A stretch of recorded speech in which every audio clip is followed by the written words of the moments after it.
تو عزیز دوستو ہم نے جو قرآن پاک کی آیت مذکورہ تلاوت کی، کل هل یستوی الذین یعلمون والذین لا یعلمون، کیا علم والے اور بغیر علم والے برابر ہو سکتے ہیں؟ کبھی نہیں ہو سکتے۔ اللہ تعالیٰ نے ہر ایک کو جو ہے مقام عطا فرمایا ہے۔ نبی کریم علیہ الصلوۃ والسلام نے فرمایا ان العلماء ورثۃ الانبیاء، علماء کرام جو ہیں وہ نبیوں کے وارث ہیں۔ علماء کرام نبیوں کے وارث ہیں۔ وَإِنَّ الْعُلَمَاءَ وَرَثَةُ الْأَنْبِيَاءِ وَإِنَّ الْأَنْبِيَاءَ لَمْ يُوَرِّثُوا دِينَارًا وَلَا دِرْهَمًا، انبیاء کرام نے درہم و دینار کی جائیداد کو نہیں چھوڑا، بلکہ انہوں نے کیا چھوڑا؟ انما ورثوا العلم، انہوں نے علم کی جائیداد کو چھوڑا ہے۔ فَمَنْ أَخَذَ بِهِ أَخَذَ بِحَظٍ وَافِرٍ، جس نے جتنا علم حاصل کر لیا اس نے بہت بڑی میراث کو پا لیا۔ تو انبیاء کرام کی میراث کیا ہے؟ درہم و دینار، پیسہ ان کی جائیداد نہیں ہے، بلکہ انبیاء کی جائیداد کیا ہے؟ علم ہے۔ علم کی میراث انہوں نے چھوڑی ہے، علم کی میراث ہم کو عطا کر کے گئے ہیں۔ نبی کریم علیہ الصلوۃ والسلام نے فرمایا میری امت کے جو علماء ہیں وہ بنی اسرائیل کے نبیوں کی طرح ہیں۔ تو ہمارا نبی بھی اعلیٰ، ہمارا نبی بھی اعلیٰ، اور ہمیں غوث ملا تو وہ غوث اعظم ملا، اور امام ملا تو امام اعظم امام ابو حنیفہ سراج الامہ کاشف الغمہ۔ ہمیں سراج الامہ امت کا جو نور ہے وہ امام ملے ہیں جن کو امام اعظم ابو حنیفہ کہتے ہیں، جنہیں امام اعظم ابو حنیفہ کہتے ہیں۔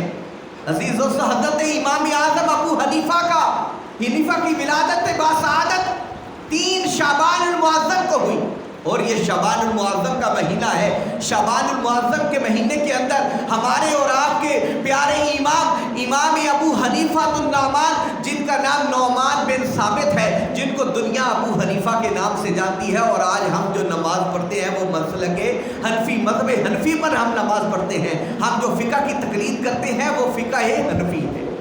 وہ کون سی فقہ ہے؟ فقہ حنفی ہے۔ آپ کو پتا ہونا چاہیے کہ ہم کون سی فقہ پر عمل کرنے والے ہیں۔ جو 4 فقہ مشہور ہیں ان چاروں فقہ کے نام کیا ہیں؟ سب سے بڑی جو فقہ ہے وہ فقہ حنفی ہے، جو پوری دنیا میں سب سے زیادہ رائج ہے۔ اس کے بعد فقہ شافعی ہے، امام شافعی جن کا نام امام ابو ادریس تھا، اور پھر تیسری فقہ جو ہے اس کے امام ہے امام مالک رضی اللہ تعالیٰ عنہ، اور چوتھی فقہ جو ہے اس کے امام ہے امام احمد بن حنبل۔ تو فقہ ابو حنیفہ کی فقہ جو ہے فقہ حنفی کہلاتی ہے، اور امام شافعی کی فقہ فقہ شافعی کہلاتی ہے، اور امام مالک کی فقہ فقہ مالکی کہلاتی ہے، اور امام احمد بن حنبل کی فقہ فقہ حنبلی کہلاتی ہے۔ تو پاک و ہند اور پوری دنیا کے اندر سب سے زیادہ جس فقہ پر عمل ہو رہا ہے، جس کے مطابق لوگ نماز پڑھتے ہیں، اپنی تجارت اور معاملات کے جو مسائل ہیں وہ فقہ حنفی کے طور پر حل کرتے ہیں، وہ اس فقہ کے جو امام ہیں وہ امام ابو حنیفہ النعمان بن ثابت ہیں، جن کے بارے میں حضرت سلمان فارسی، آپ فارسی النسل تھے، جن کا تعلق جو ہے سرزمین ایران کی طرف سے تھا۔ حضرت سلمان فارسی آقا کریم علیہ الصلوۃ والسلام کے وہ صحابی ہیں جنہوں نے اتنی زیادہ لمبی عمر پائی، جنہوں نے تقریباً 250 سال عمر پائی۔ کتنی عمر پائی؟ 250 سال عمر پائی۔ اور آپ نے عیسائیت کا دور بھی دیکھا، اور پھر آقا کریم کے دور میں آپ اسلام لائے، اور پھر خلفائے راشدین کے دور میں بھی آپ زندہ رہے، یہاں تک کہ آپ کا انتقال جو ہے عراق کی سرزمین پر شہر مدائن کے اندر ہوا، وہاں پر آپ کا مزار مقرر ہے۔ حضرت سلمان فارسی عزیز دوستو وہ صحابی ہیں، جب آقا کریم علیہ الصلوۃ والسلام نے خندق کے موقع پر صحابہ سے مشورہ فرمایا کہ ہمیں کیا کرنا چاہیے، ہمیں کیا جنگ مدینہ میں رہ کر لڑنی چاہیے یا باہر نکل کر لڑنی چاہیے، تو کسی نے کچھ مشورہ دیا، کسی نے کچھ مشورہ دیا، لیکن جب حضرت سلمان فارسی کی باری آئی تو آپ نے عرض کی اللہ کے رسول ہم خندق بناتے ہیں، ہم خندق کھودتے ہیں، مدینہ کے ارد گرد خندق کھود دیتے ہیں۔ تو نبی کریم علیہ الصلوۃ والسلام کو حضرت سلمان کا مشورہ اس قدر پسند آیا کہ اس مہاجرین کہنے لگے کہ سلمان ہمارا ہے۔ مہاجرین کیا کہنے لگے؟ سلمان ہمارا ہے، اور انصاری کہنے لگے کہ سلمان ہمارا ہے۔ جب آقا کریم علیہ الصلوۃ والسلام کو پتہ چلا کہ صحابہ جو ہے آپس میں جو ہے تکرار کر رہے ہیں کہ سلمان ہمارا ہے، مدینے والے کہتے ہیں سلمان ہمارا ہے، مکہ والے کہتے ہیں سلمان ہمارا ہے، آقا کریم نے بات ہی ختم فرما دی۔ آپ نے فرمایا سلمان منا من اہل البیت، سلمان تو مجھ سے ہے، میرے اہل بیت سے تعلق ہے۔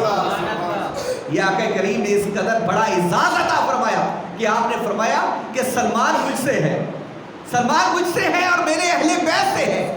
تو اسی پر آپ علیہ الصلوۃ والسلام نے ایک دن حضرت سلمان فارسی کے دائیں کندھے پر آپ نے ہاتھ رکھا اور آپ نے فرمایا لو کان العلم بالثریا، اگر علم ستاروں پر بھی ہوگا لتناولہ رجال من ہؤلاء، تو اس کی نسل سے ایسے لوگ آئیں گے کہ وہ علم کو ستاروں سے بھی توڑ کر لے آئیں گے۔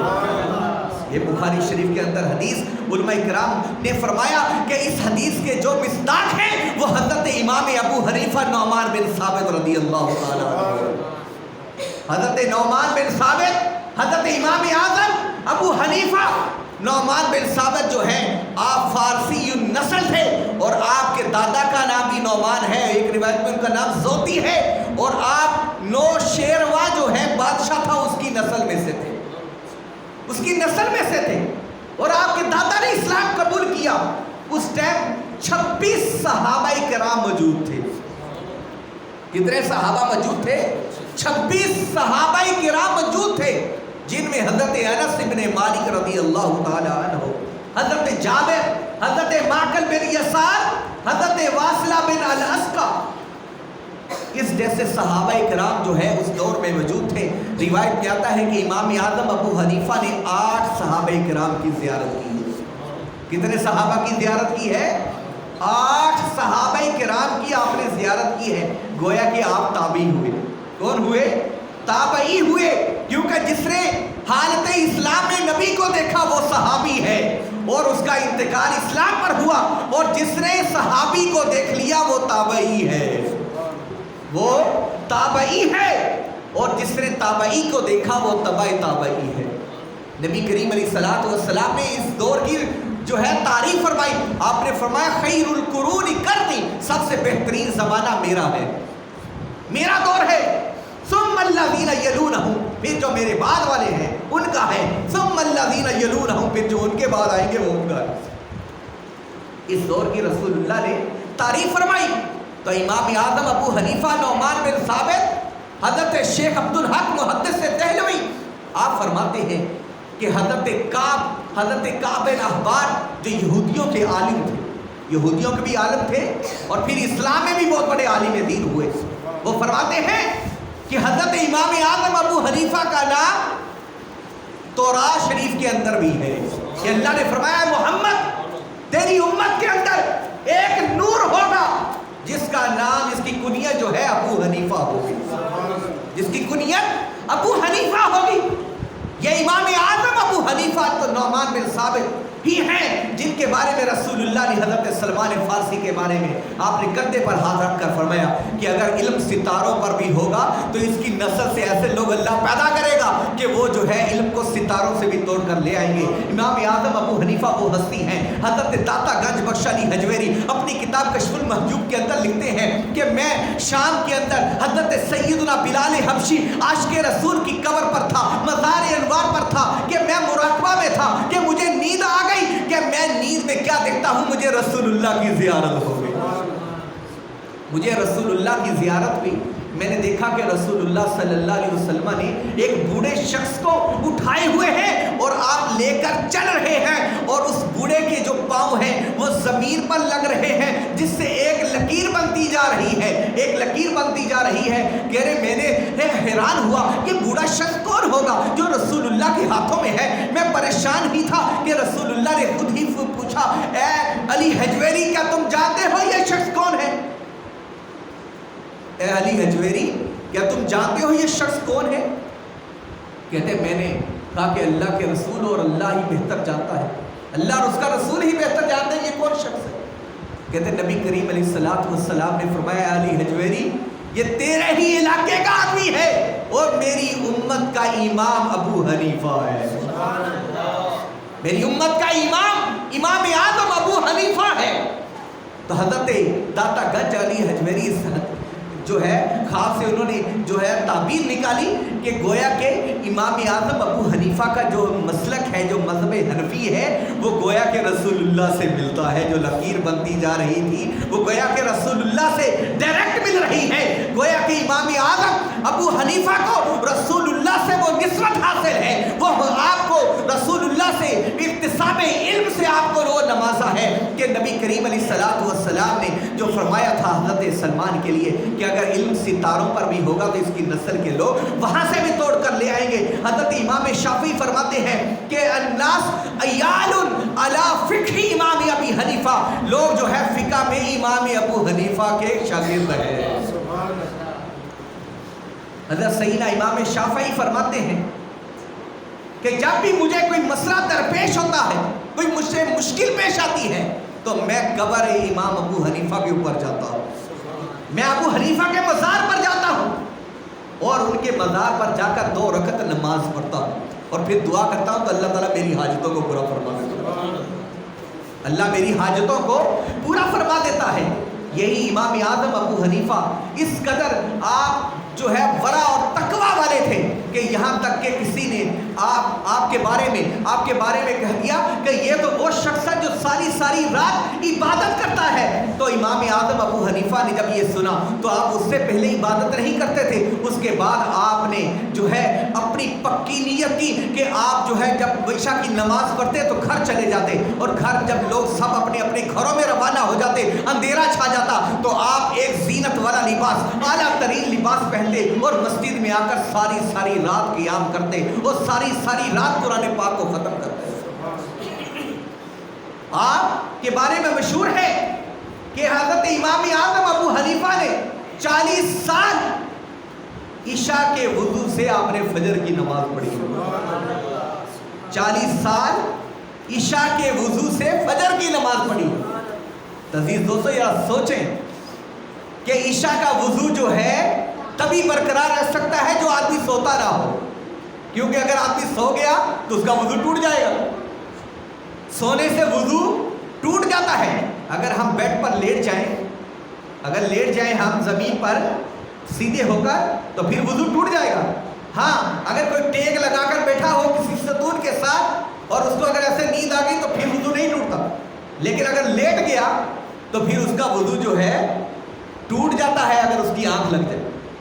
لیکن قربان جائے میرے آقا کریم علیہ الصلوۃ والسلام نے آپ نے فرمایا تنام عینای ولا ینام قلبی، میری آنکھیں آرام کرتی ہیں میرا دل نہیں آرام کرتا. میری آنکھیں سوتی ہیں میرا دل نہیں سوتا. تو حضرت امام اعظم ابو حنیفہ یہ آپ کے امتی ہیں جنہوں نے 40 سال عشاء کے وضو سے فجر کی نماز ادا کی ہے. یہاں تک کہ آپ پوری رمضان شریف کا جب مہینہ آتا تو آپ 61 دفعہ قرآن شریف ختم فرماتے، دن میں 1 قرآن ختم کرتے اور تراویح میں 1 قرآن ختم کرتے اور رات میں 1 قرآن ختم کرتے. ایک دن میں قرآن، ایک رات میں قرآن، تو 30 دنوں میں 60 قرآن یہ ہوئے اور 1 قرآن آپ تراویح کے اندر ختم کرتے، وہ 61 قرآن پاک ہو جاتے. اس قدر تلاوت کرتے تھے کہ امام اعظم ابو حنیفہ کو اللہ تعالیٰ نے وہ علم عطا فرمایا کہ آپ کو دین کا ایسا فقیہ بنایا جس کے بارے میں ہمارے پیارے آقا کریم نے فرمایا من یرید اللہ بہ خیرا، اللہ تعالیٰ جس کے ساتھ خیر کا ارادہ فرماتا ہے یفقہہ فی الدین، اللہ تعالیٰ اسے دین کا فقیہ بنا دیتا ہے. اللہ تعالیٰ جس کی طرف خیر کی نظر ڈال دے اسے دین کا فقیہ بنا دیتا ہے. تو یہ امام اعظم ابو حنیفہ وہ ہستی ہے کہ جن کو اللہ تعالیٰ نے اتنا علم عطا